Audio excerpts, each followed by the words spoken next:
ఉపయోగపడుతుంది తెలంగాణ ఎగ్జిబిటర్లకు.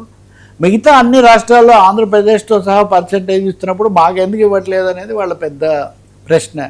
ఖచ్చితంగా వాళ్ళ అభ్యర్థన ఆందోళన న్యాయమైనవే కదా, అందరూ కూడా బలపరిచారు. మరి చిరంజీవి మధ్య మార్గంలో ఏం చెప్తారో, వాళ్ళకి ఎలా న్యాయం చేస్తారన్నది మనకు తెలుస్తుంది. కొంతమంది కావాలనే ఇదేదో పెద్దని ఇబ్బంది కలిగించడానికి చేశారని మీడియాలో కొన్ని కథనాలు అవి వచ్చినప్పటికీ ఇప్పుడు స్వయంగా ఆయనే కూర్చుంటున్నారంటే దాని అర్థం ఇది పరిశ్రమ సమస్యగా చూస్తున్నారు తప్ప అదేదో కుటుంబ సమస్యగా చూడట్లేదని. అయితే ఇక్కడ జోక్ ఏమంటే ఈ బండ్ల గణేష్ ఆయన ఉంటాడు కదా, పరమేశ్వర పవనేశ్వర అంటుంటాడు ఆయన. సో ఆయన వెళ్ళి వీళ్ళకి ఇద్దరికి చిరంజీవి పవన్ కళ్యాణ్ ఉన్నప్పుడు బండ్ల గణేష్ కూడా అక్కడికి వెళ్ళారు. కాసేపు మాట్లాడాక చిరంజీవి భగవంతుడికి భక్తుడికి మధ్యలో నేనెందుకు, మీరే చూసుకోండి అని ఆయన ఒక చిన్న జోక్ వేసి అక్కడి నుంచి వాళ్ళిద్దరినే వదిలిపెట్టాడు. నాకు ఒక విషయం గుర్తొస్తుంది. మొన్న ఒక ఫ్రెండ్ కుమార్తె పెళ్ళికి వెళ్తే అక్కడ అంబికా కృష్ణ గారు అయినా కదా ఇది, నేను వాస్తవంగా ఇది 1992 ఆ ప్రాంతాల్లో దీన్ని ఎక్కువగా ఉపన్యాసాల్లో తీసుకొచ్చా. భగవంతుడితో పేచీ లేదు, భక్తుడితో పేచీ లేదు, భగవంతుడికి భక్తుడికి మధ్యలో రాజకీయాలు చేసే వాళ్ళతో సమస్యలు వస్తుంటాయి ఈ పద్ధతిలో.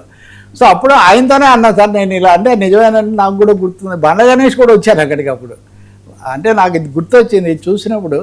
సేమ్ టీము అంబికా కృష్ణ బండ్ల గణేష్ కూర్చున్నప్పుడు కాసేపు మాట్లాడాను. ఇప్పుడు ఆయనతో చిరంజీవి మీ మధ్యలో నేనెందుకబ్బా, పవన్ కూడా అంటుంటారు కదా చాలాసార్లు, నేను బండ్ల గణేష్ లాగా నేను ఎక్కడ మాట్లాడి మీతో చప్పట్లు కొట్టించలేని పద్ధతిలో ఏదొచ్చినా మన వాడు దానికి కొంచెం ఊపు తీసుకొస్తాడు. ఈ మధ్య యాత్ర కూడా చంద్రబాబు కోసం ఒకటి చేశారు.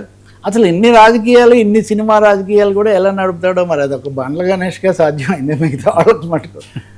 అయితే ఆ సమయంలో ప్రకటన అయితే చేశాడు, మళ్ళీ నేను ఒక పెద్ద సినిమా తీస్తాను, పవన్ కళ్యాణ్ తోటి అదో పెద్ద సినిమా అయితే నేను తీస్తాను అనే ఒక ప్రకటన కూడా ఆయన చేశాడు. కొంచెం అభిమానులకు ఆసక్తికరమైంది. ఎందుకంటే పవన్ కూడా చాలాసార్లు అన్నారు కదా, ఖుషి తర్వాత నేను చాలా కాలం మళ్ళీ గబ్బర్ సింగ్ వరకు నేను వెయిట్ చేశానని. అలాంటివి ఇచ్చాడు కదా మనవాడు. కాబట్టి ఆయన అలా ఏదో పథకం ఉన్నట్టే ఉంది బండ్ల గణేష్ ప్రాజెక్ట్.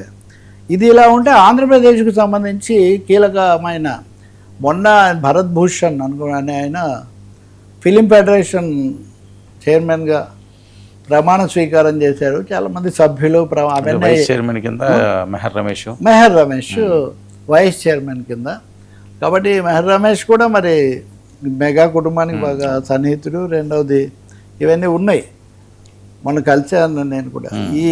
ఈ నేపథ్యంలో అక్కడ మంత్రి కందుల దుర్గేష్ సినిమాటోగ్రఫీ ముఖ్యమైన ప్రకటన చేశారు. ఏపీలో నంది అవార్డులను మేము పునరుద్ధరిస్తున్నాము, తొందరలోనే దానికి సంబంధించిన వివరాలు మీకు చెప్తాము అని. ఇది ఒక ముఖ్యమైన ప్రకటన. ఎందుకంటే అనేక కారణాల వల్ల రాష్ట్ర విభజన తర్వాత ఈ నంది అవార్డుల పురస్కారాలు నడవడం లేదా, అవి ఆగిపోయాయి. తెలంగాణలో గద్దర్ అవార్డుల పేరుతో పునరుద్ధరించి అన్ని ఏళ్ళవి కలిపి ఒకటేసారి ఇచ్చేశారు రేవంత్ రెడ్డి ప్రభుత్వం.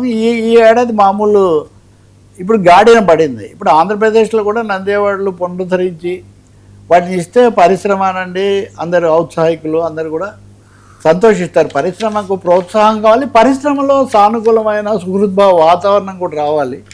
ఇప్పుడు ఎలాగో పవన్ కళ్యాణ్ ప్రభుత్వంలోనే ఉన్నారు కాబట్టి ఈ బోర్డు కూడా నియామకాలన్నీ అయిపోయాయి కాబట్టి అలాంటి ఒక వాతావరణం వచ్చి మంచి సినిమాలు పరిశ్రమ 10 కాలాల పాటు ఉండటానికి నిలదొక్కుకోవడానికి ఉపయోగపడేవి జరగాలని మనం కోరుకోవాలి. ఆ సమయంలోనే అనివార్యంగా మొన్న కమల్ హాసన్ ముంబై చర్చించినట్టు పరిశ్రమలో పనిచేసే వాళ్ళకి సంబంధించిన సమస్యలు కూడా పరిగణనలోకి తీసుకొని పరిష్కరిస్తారని మనం కోరుకోవాలి. Thank you so much.